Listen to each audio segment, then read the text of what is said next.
السلام عليكم ورحمة الله وبركاته. داوديال كسو دوادا wareysi gaar ah oo aan la yeelanayo wariye Maxamed Cabdullaahi Rooble oo horey ugu guuleystay barnaamijka waqtiga nasiibka ee DV Lotteriga. ujeedada aan hadda wareysigan u qaadayo waa in dad badan oo Soomaaliyeed oo ku guuleystay barnaamijka sanadkan waliba bishan aynu ku jirno ay tusaale ka qaataan caqabado badan oo la kulmay wariye Maxamed Cabdullaahi Rooble. waxaan jeclahay marka hore inaan wareysiga ku soo dhaweeyo Maxamed soo dhawow. Wada Firdawsi waa mahadsantahay sida quruxda badan igu qaabishay ama igu soo dhaweysay dabcan muuqaalkan halka daawan doon oo ah page-kaaga. sidoo kale Maxamed waa kaaga mahad celinayaa inaad wareysiga iga ogolaato. hore waxa ugu guuleysatay barnaamijka waqtiga nasiibka ee DV Lotteriga si aan hore dhaca ku sheegay. dad badan waxay isweydiinayaan Maxamed waa guuleystay welina Soomaaliya ayuu joogaa. waa mahadsantahay Firdawsi barnaamijkan la dhahay Lotteriga oo loo yaqaano Diversity Visa Program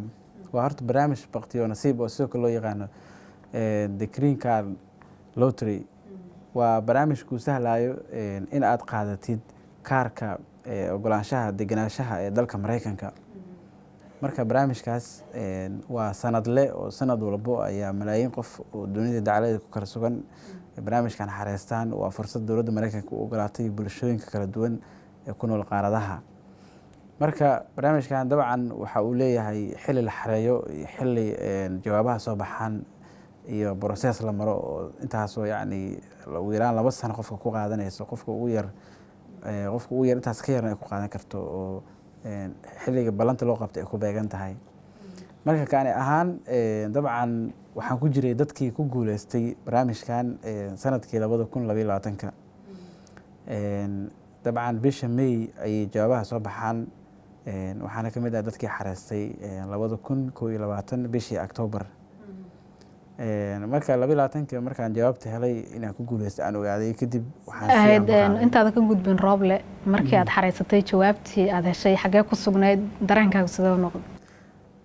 sida ogtahay barnaamijkan waa barnaamij sanadle markii ugu horeysay xareeyay anigana ma ogeynaa ku guuleystay laakiin maalmaha kamid ah anoo goobta shaqada joogo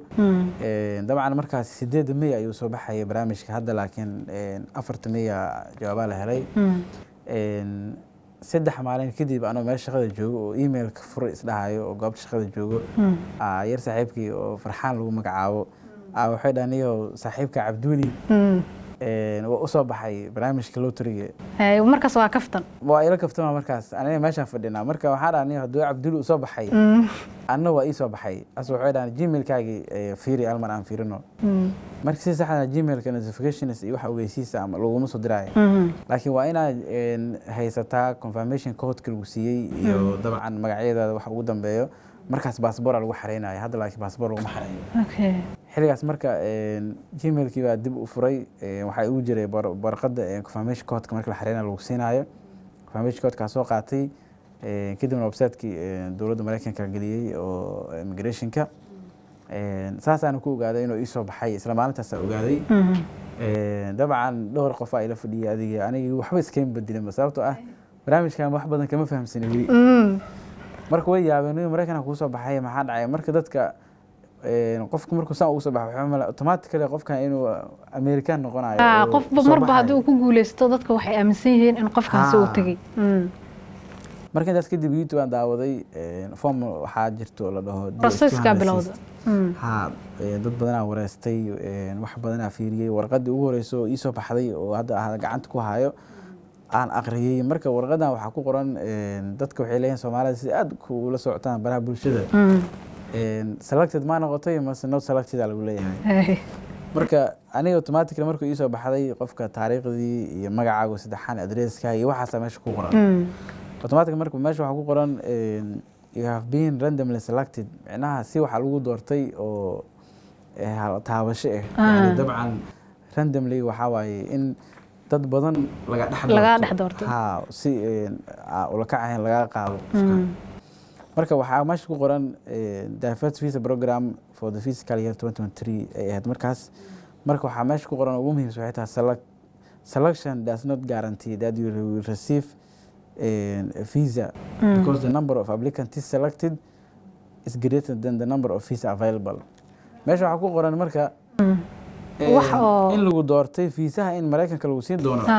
macnaha garantiima lama hubo sababtoo ah nambarka dadka aan dooranay iyo fiisaha aan hayno waxaa badan dadka aan dooranay sax saas awgeed marka qofka uu soo baxo waxa leeyahay waxaan garanti maahan laakiin nasiib ahay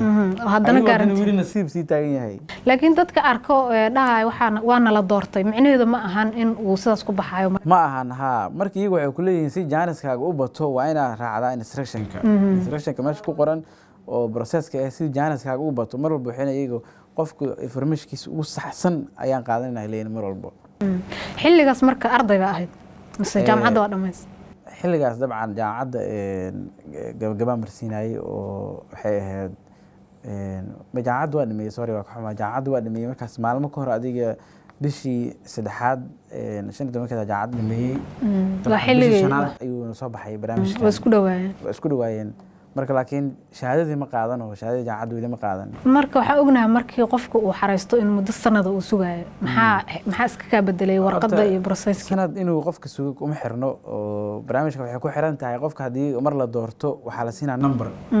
maya intii aad sugaysa waxaa isbedelo ma dhaceen oo intii iska xareysatay laakiin ka bacdi xaalad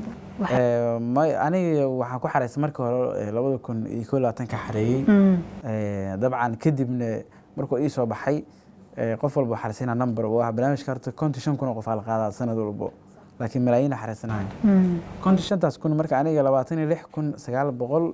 iyo jajab aniga igu soo aaday numberka aan watay marka waxaa iga horeysay 26,000 meesha ka ahay 25,000 qof iga horeysay macnaha oo 1 ilaa 20 intaasna ma imaanayso ku kala sugan wadamada kala duwan sax marka aniga Soomaaliya macnaha qayb kamid ah ahay laakiin numberada waa isku qasan yihiin waxaa laga yaabaa in nambarka igu xigo inuu Nigerian yahay oo wadan kale ka socdo Kenyaati yahay saas oo kale marka saas oo tahay anaga Soomaaliya hadda ayaan dadkaas oo ku soo baxay adiga 1541 qof ahaynay oo Soomaaliya gobolada ku kala sugan iyo magaalada iyo maxay wadamada dariska ee Afrika Asia ilaa adiga Europe meelo badan oo kamid ah way ku sugan dadkaas way soo baxday marka intaas kadib dabcan aniga foomkii aan buuxiyey oo waxaa jirta foom la DS 260 foomkaas dabcan kan hore waxaa waaye baasaboor la gelinayo markii hore hadda laakiin baasaboor ma jiro waxaa ku buuxinaysaa informationkaada dhan haddii aa lahay caafimaad haddii aa lahay waxbarasho haddii aa lahay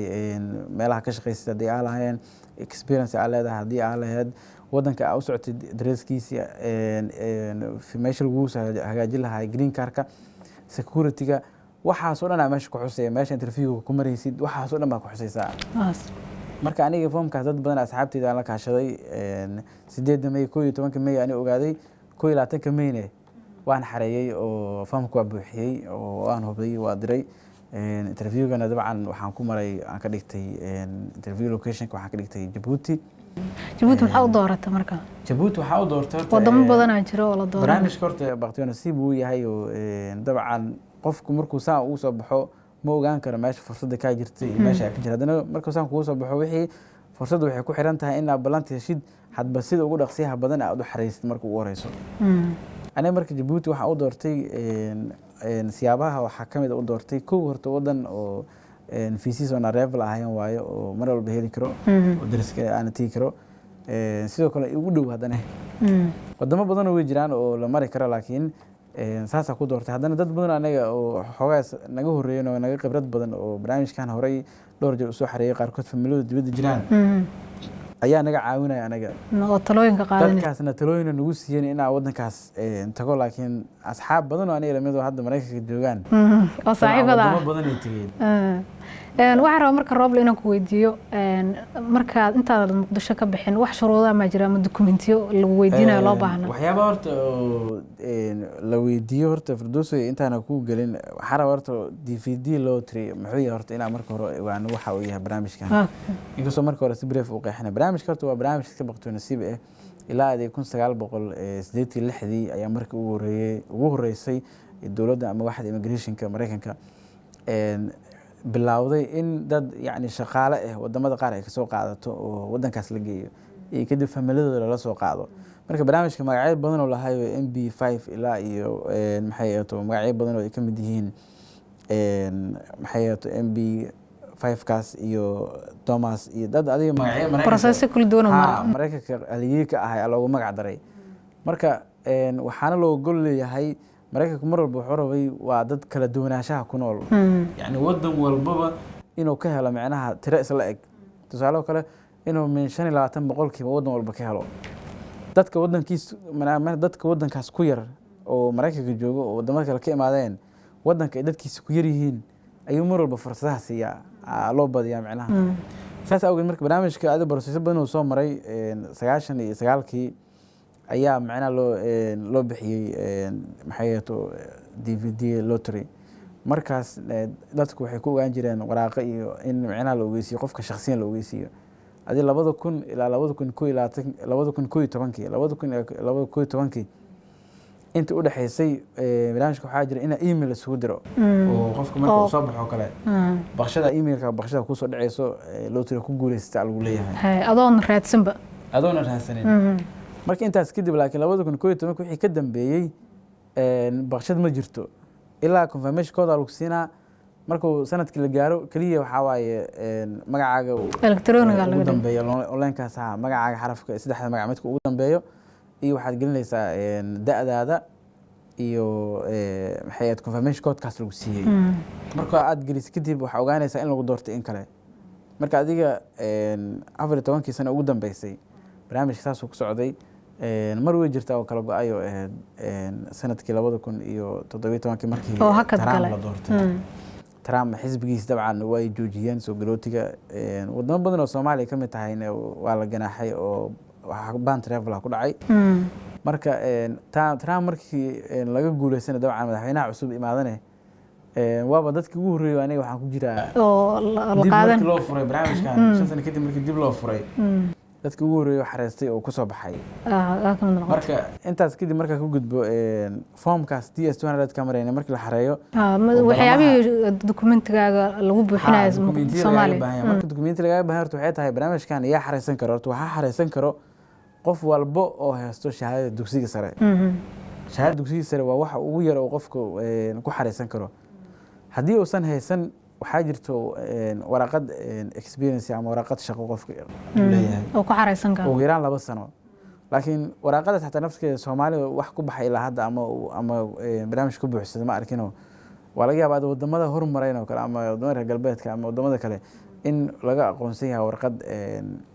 maxay experience barnaamijka marka kuma xirno inaa adiga tahay maxay qof weyn ama qof yar ama maxay يعني gabar ama wiil kuma xirno qof walba kaliya waa ina shahaadadaas dugsiga sare dokumentiga ugu yar haystid kadibna aad buuxisid waa maasantaa Maxamed marka Djibouti waa tagtay maxaa dhacay marka Djibouti ka tagtay waa tagay horta aniga marka 2022 bishii shanaad dabcan oo ii soo baxay kadib waxaa dhacday in haddana balanti qofka in haddana u soo baxay iyadoo la sii doorto qofka haddana waxa laga yaabaa in balan lagu soo diri waayo marka intaas kadib adiga waxaan diyaarsaday dabcan waxaan aqriyay website-kii shuruudii qofka looga baahnaa sidii shahaadada jaamacadaha watay aniga tii dugsiga sare shahaadooyinka maxay ahayd dhalashada iyo sugnaanta warqadda dembi baarista dembi la'aanta CAD-da waxaasoo dhan waxaa waaye waa la tasdiiqinaa wasaaradda arrimaha dibadda la marsinaa warqad kasta oo wadatay waxaa laga rabaa inay soo tasdiiqiso warqad dowladda waafaqsan systemka dowladda intaas kadib adiga maydaas oo soo baxay dabcan maydeeda kale 2023 ayaa balanta ii soo dhacday oo sax may 15keeda ay balanta ii soo dhacday markay balanta ii soo dhacday dabcan 2 bilood kadib interviewgana isku diyaariyo oo wadanka aan doortay oo Djibouti ahayd 18 July ayaa balanta igu qorneed intaas kadib waxaa waaye July dhaxdeeda dabcan baxay waxaan tagay Djibouti dabcan interview inta la gaarin ka hor waxaa jirta in caafimaad lagu marsiinayo oo isbitaal ay iga leeyihiin dowladda Mareykanka leedahay oo Djibouti ku yaala wadanka si joogaan isbitaal ay leeyihiin ama related leeyihiin ayaa jiro isbitaalkaas dabcan tagay kadibna caafimaadkii baa maray caafimaadkii markaa maray kadib 3 maalin kadib jawaabtu waa soo qaatay waxaa la gaaray dabcan maalinta balanta safaaradda ayaan tegey safaaradda markaa tegina dabcan interview waa iska simple waa iska taqaanaa de qofku waa waxa adiga warqadda wixii aad meesha ku qorata la weydiinay horta interview intaan marin ka hor aad u walwalayno Soomaaliya hadana aniga waa baqayna dad badan oo is hesheen dad badan adiga dadku wixii Soomaali badan waa meelaha isla tagnay dabcan 5 qof oo Soomaali iyo adiga Yemeniyiin aan la jireen markaasi dadku waxay isugu jireen qaarkood barnaamijka dad single ah dad family ah ani marka dadka oo family laha ku jiray oo family ahaan barnaamijka ku socday dabcan meesha tagnay interviewgii ma ka badneen wax adiga 10 daqiiqo ma gaarayeen su'aalo fudud aan weydiiyo waxa meesha ku qornaa shahaadada jaamacadda meesha ka shaqaysid maxaa ku dooratay Mareykanka xagee ka rabtaa inaad ka tagtid waxa la mid ah la weydiiyay kadib interviewgu waxay dhan iyaga waxa jiro waxa la AB in qofka la geliyo oo automatically qofka laga hor laga ma aqbalo waxay dhan hubina u baahanahay anaga ku soo wicino Gmail-ka fariinta kala socmo walbo intaas kadib waxa waaye jawaabta iska sugayay Djibouti xataa waxaan ku aaday xilli kulaalka wal waxaad kulaalahas intaad sugaysay jawaabti maxaa idin kala qabsaday kulaalaha horta ugu badan oo aniga weligay wadan qof safar horta hore u galay wadanka dibadiisa aad ma ahayn safarkii ugu horeeyay galo ahay markii xilli kulaalihii aad Soomaaliya uga baxday iyo buufis keero igu jiray iyo waxa isku aaday marka maxay ahayd magaalada horta joog waayay oo xaraaradeeda adiga ilaa 45 digrii marka qaar tageysay waa u kulul gobolada aaday adiga July ahayd ilaa iyo September joogay waxa ii sheegtay gobolka marka aadaysay inaad tabliiq raacdo horta waa iska su'aalo waxay ahayd barnaamijkii ujeedkii wuxuu ahay intaad suganaysay inaan ka baxo dabcan jamaacadda tabliiq raaca waa sax oo حياة adiga dakhil gobolada Djibouti kamid aan tagay Ali Sabiix aan tagay Carta tagay oo meeshii ka dhacday heshiiskii Soomaaliya dawladda lagu soo dhisay Djibouti dawladdii lagu soo dhisay adiga marka gobolada dabcan way ka fiican yihiin magaaladu way ka qabow yihiin oo xagaas kulaalka si magaaladu ugu jira mana Djibouti waxa la meel yar gudan oo xogaay wadanka adduunka ugu hooseeya inay tahay la sheegaa marka intaas kadib adiga labo bil iyo xogaa camal maqnaa adiga gobolku maqnaa waa soo laabtay September soo laabtay barnaamijkana dabcan October hadii aad oo maxay furmo barnaamijka oo dadka interviewga October bilowda laakiin bisha May 2022 bisha May ayuu soo baxay Soomaha October 2deedii 2022 ayuu interviewga safaaradda bilowday ay dadka ku bilaabaan oo 22 marka aniga dadka ugu weyn maadaama aan kamid ahayn oo number 26 kuna aawato bisha sida loo kala horeeyaa waraysiga loo qaaday loo marayay oo maxay qof walba wadanka joogo adiga marka interviewga maray September-na barnaamijka soo xirmayay marka lambarka badan oo aad wadatay iyo warays lambarka badan oo aad wadatay iyo dadka aad aragtay marka isbarbar dhigtay rajadaadu sida noqotay wala horta aniga ku dhawaad adiga 300 ku dhawaad adiga Soomaali ah Djibouti horta ku joognay oo iga horeeyeen qaarkoodna iga dambeeyeen qaarkood ayaga iga horeeyay VC way helaan qaarkood marka caqabadaha jira rabaa inaa ogaado dadku u sheego Soomaalida u gaarka ah ama dadka anaga si gaar anaga noo taabanayso dad kale marka laga soo tago anaga caqabadahan haysto waxay tahay qofka markii oo anaga wadankeena sabcan kuma marino wadan kale interview ku marnay oo Soomaaliya hadii marka waxa leeyahay war adiga Jaanis waxa luminaysaa ay lahaayeen dad kale luminaysaa saas awgeed marka dad badan oo Soomaali lagu dhaha jirto oo bilowgii sanadka 2023 mareen aniga bishii waxa maray Soomaha July maray oo maxay todobaad maray Soomaha dad aniga igu horeeyay marka waxa leeyahay Jaanis waxa luminaysaan dadka muwaadiniinta ay lahaayeen hadana taas Djibouti waxa interview ku marayay dad Yemeniyiin u badan oo sababtoo Yemen xogaay waa duntay oo dadkii Yemen ahaayeen Yemeniyiinta ahaayeen iyo Djiboutiyaanki marka aniga isku tagnay safaaraddu ciriiri noqotay oo intaasoo balana aysan qabo weyn intaasoo yani qabilisa marka Soomaalida anaga badan oo ku yaacnay oo meesha Djibouti u badanay ay Djibouti dadku ku badnaayeen horta culays keentay in Jaanis keena yaraado saas awgeed marka waxa yaraaday marka interviewga anaga marnay oo jawaabihii la rabay qofka hadii oo si sax ah interviewga oo maro ku baaso wax lagu waayay qalad si sax ah xaq wuxuu leeyahay inuu visa qaato aniga marka waxaana lahay AB aa laydin gelinayaa AB administration process dheeraada laydin gelinayaa sugitaanka fiisihii ku dhamaada marka waqtigii waxaa dhacaya fiisa ku qaadan lahayd waqtigii fiisihii xitaa fiisaha waxaa laba inuu gaaro ilaa iyo 30 September haddana 7 September oo fiisihii ku dhamaaday sidee laydin kugu wargeliyey marka in uu ka dhamaado fiisihii waxaan ugu wargeliyey horta qof walba horta gmailkii uu ku xareystay ayuu leeyahay jawaabta halkaas kala soconaysaa sidoo kale website-ka dowladda Mareykanka oo immigrationka ah waxaa kala soconaysaa number viisaha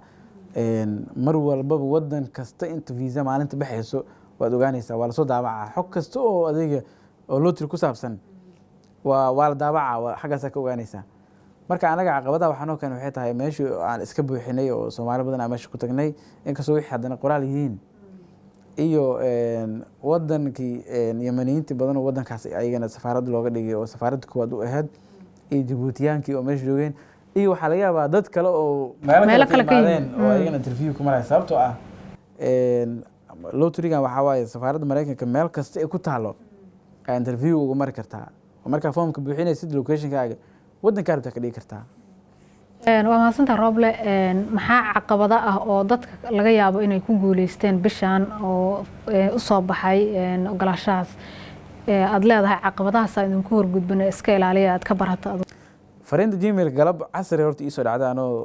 magaalada Djibouti dhex fadhiyo oo sugayna dabcan indhaha ku hayno safaaradda waxa ka soo yeeri doona inkastoo soo gabaabsi ahay fiisii la ogaay waan ku xunahay oo dhahayaan dabcan waa ku guuleysteen barnaamijku waa soo baxdeen haddana laakiin dabcan number fiisihii dhamaaday saas awgeed waxaan idin rajeynaa fursad kale waa mahadsantahay Maxamed gabagabadii aan soo gaarnay waxaan rabaa su'aasha ugu dambaysa aan ku weydiinayo safaraab martay waxaa dokumentiyo kala duwan buuxisay meelo badan martay waxaas oo dhan qarash ayaa ku baxay qarashkaas adiga ma ka baxay mise waa la bixinayo safaaradda iyo dadkii hawlahan ku shaqada lahaa marka safraysid ama marka barnaamij galaysid horta mar walba waxa waaye qarash waa kugu soconaaho dabcan bilaa qarash wax ma soconaysid waxa dhan adaa qab waxa dhan adaa qabta haddana saasay tahay safaaraddu lacag marka interviewga maraysid waxaa jirto lacagta fiisaha lacag la dhoo laga qaadayo calaa qof waa $330 waaye marka $330 fiisahaas kaliya safaaradda horta waxa lacag ka qaadanaysa iyada caafimaadka adaa iska bixinaysid caafimaadku waa la mid waa sana 300 lacag camal kaaga baxay safarada hotelka waxa dhan laakiin wixii kale oo ama ticketkaaga wadanka interview ku maraysid ama hotelka dig lahayd ama waxa magaalada ku joogaleed ama waxa document ku daawac lahayd waxaas waxa adiga ku gaar waaye wax ay bixinayaan Mareykanku ma aha dad baa aaminsan haday fiisahaas lacagta fiisaha aad siinaysid bas intaas un baa idin dhaxaysay lacagta caafimaad ku barta adaa iska bixiyay hadhow marka fiisa gacanta laga saaranayo lacag ticketka dabcan iska bixinaysaa marka lacagtii kaaga baxday adiga maxaa ku qiyaasi lahayd total ahaan wallahi horta ani lacag badan ay iga baxday oo haddana adoon soo helin haddana lacag badan kaaga baxday anoo soo helin adiga lacag badan baa iga baxday oo marka laga bilaabo maalintaas safarkaas tababashaystay oo ah inaad dokumentiyadii kow isku aadiyo dokumenti isku aadinteeda waxay tahayba warqadan soo qabo warqadan kale inta ka keen qof raadi tasdiiqi raadi ilaa maxay ahaato aan soo laabana intaas dhan qarash ay u socday adiga marka adiga lacag aniga maxay ahaato adiga 5,000 ilaa 10,000 u dhaxaysa harta iga baxday waa lacag aad u badan waa lacag u badan haddii aan darbiga ka guudi lahayn oo qabilayn ma qabilay hadda tahay oo qabo sababtoo ah anoo macnaha hotel dhex degan diyaarad iska raacay oo tartiibkii macnaha barnaamijka rajeynayo waa Soomaha dad badan oo horta aniga waxaa jiraan hadda barnaamijka aniga fiisihii waaba dhaafay oo interview waa maray haddana waxaa jiraan dad badan oo lotteryga aan iskula soo baxnay oo isla guuleysanay haddana aanan ballamo helin oo la ballaminba sababtoo ah nasiib kuma yeelan waxaa marka maalinta kuu soo baxa kow waa nasiib in ballanta lagu wac waa nasiib in interview martid adoo xataa ballanta waxa laga yaabaa inaad interview marweys haddana waa nasiib kale in haddana fiisa hesho waa nasiib waxaa dhacday xataa haddana oo jirto qiso yar waxaa jirta wiil saaxiibkii Cabdiraxmaan la dhaho ku dhacday oo fiisihii la siiyey fiisaha markii la siiyey kadib dabcan Djibouti isla joognay wuxuu ka baxay markii hore diyaaraddan wuxuu raacay Ethiopia Airlines markuu diyaaradda raacay diyaarad kasta markay baxayso wadankeeda transit ku noqoto dabcan markay wadanka transit ku noqoto waxay anaga ogolaansho ma haysano inaa maraykanka gashid adiga dowladda maraykanka waa markii uu qaatay processkiisa dhammaan dig lahayd ma haysano diyaaradda uu ka haray haddana mar kale qadar uu raacay qadar markii waddanka geysatay waxay dhahay anaga kuma gudbin karno wuu soo laabtay Turkish Airlines haddana mar kale raacay wuu soo laabtay adiga wiilkaas 3 jeer ayuu soo laabtay dhici weysay in la gudbiyo qolada amniga maxay ahayd immigration maraykanka ayaa kugu dhiganaa leeyahay mar walba dhahay ninka xogtiisa ma dhamaystirno fiisa marka maraykanka oo ku guuleystid waa 6 bilood oo active haysta 6 bilood gudahood ku bixi kartaa inaad 6 bilood gudahood isku diyaariso isaga marka waxaa ku dhacday heer safaaradii uu soo laabtay Djibouti imaad war maxaa dhacay kadib kiiskiisa in dib intuu celiyaan review lagu celiyo la dhaho kiiskan administrative process waayo hoos ah loo celiyo FBI waa la soo baaraa mar kale marka wiilkaas markii dambe fiisiya dhacayba 6 bilood ninkii dhanba Mareykanka reerkiis ma salaamay soo baxay fiisiya lay oo diyaarad raacay oo intaas diyaaradood raacay waliba intaas diyaarad raacdood adiga lacag badan baa ka qasartay markii dambe fiisiya dhacayba fiisiya dhacayna optionkaas already waa xirmay markuu maalinta fiisiya dhacayna markii waxaantaas waxay dabcan anaga markii barnaamijka gabagabo ahayo anaga nagu soo gabagabo dadku u dambeeyay interview marna Soomaaliya anaga horta gruubkeena kooxna ka dambeysay 3 qof 4 qof camal anaga dambeysay 5 qof camal Soomaalida mareysay kooxda ugu dambeysay interview marna ku jira aniga markii wiilka dabcan xamar iskula soo laaban hadda wasla jooga waxa dabcan fursad kale u rajeynaa in taas oo kale insha Allah marka barnaamijkan sidiisa waa waqti nasiib maalinta ku soo baxo waa ku soconaysaa waqti nasiib marka marna adiga maskaxda gelinina adigu ku soo baxo waa Mareykanka ka dhacay waliba hadoo interview martay dad badan oo Ilaahay u fududeeyo saas ku baxaan way jiraan waa nasiibka le mar loo joogaadii ومahadsan yahay wariye maxamed cabdullaahi rooble ayuu ahaa oo ka mid ahaa dhalinyaradii ku guuleysatay barnaamijka waqtiga nasiibka ee maraykanka uu bixiyo ee DV Lottery la dhaho waraysigan waxaan u qaadaynay dad badan oo Soomaaliyeed in ay wax ka bartaan caqabadaha uu maray maxamed rooble iyo dhalinyaro kale oo saaxiibadiisa waad ku mahadsantihiin inaad muuqaalka daawateen waana intaan muuqaalkan oo kala mar kale dib u kulmeynana waxaan kaga tegaynaa nabadgelyo maxamed adiguna aad u mahadsan aad iyo badan